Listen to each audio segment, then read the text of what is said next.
महाभारत के युद्ध से पहले एक शाम को भगवान श्री कृष्ण अपने कक्ष में युद्ध की रणनीति बना रहे थे और उसी समय एक राजा उनके कक्ष में प्रवेश करता है।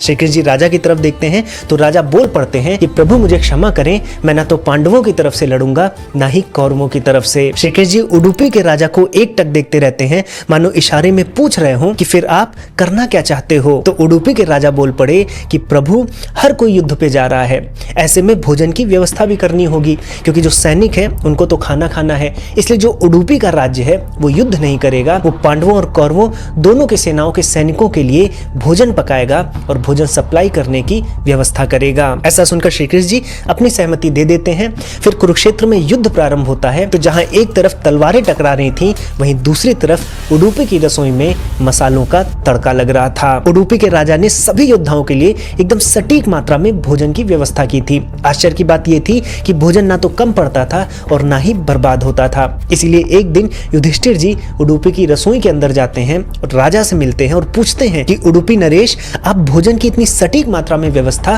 कैसे कर पाते हैं। तो उडुपी नरेश कहते हैं कि युधिष्ठिर, ये महाभारत युद्ध तो भगवान श्री कृष्ण जी की लीला है, इसलिए जब श्री कृष्ण जी भोजन करने बैठते हैं तो मैं उनके पास रुकता हूँ। मैं देखता हूँ कि वो कितने मूंगफली के दाने खा रहे हैं। वो जितने भी मूंगफली के दाने खाते हैं उसके 1000 गुना सैनिक अगले दिन वीर गति को प्राप्त होते हैं। अगर वो 10 दाने खा रहे हैं तो अगले दिन 10,000 सैनिक मृत्यु को प्राप्त होते हैं। इसलिए मैं अगले दिन उतना कम खाना बनवाता हूँ। इस प्रकार से भोजन कभी भी व्यर्थ नहीं जाता। साथियों, इस कथा का उडुपी के लोगों पर इतना प्रभाव है कि महाभारत काल से आज तक उडुपी के लोग दूसरों को खाना खिला रहे हैं। साउथ में उडुपी का मतलब वेज रेस्टोरेंट हो गया है, जहां पर आपको शुद्ध सात्विक पकवान मिल जाएंगे। ये प्रभाव इतना है कि आज 40,000 से भी ज्यादा उडुपी रेस्टोरेंट्स आपको बेंगलोर से लेकर न्यूयॉर्क तक मिल जाएंगे। और आज भी उडुपी रेस्टोरेंट्स में आपको वही संस्कार मिलेगा जो कुरुक्षेत्र की रसोई में जन्मा था। अब साथियों, आप बताइए कि आपके शहर का महाभारत में क्या रोल था।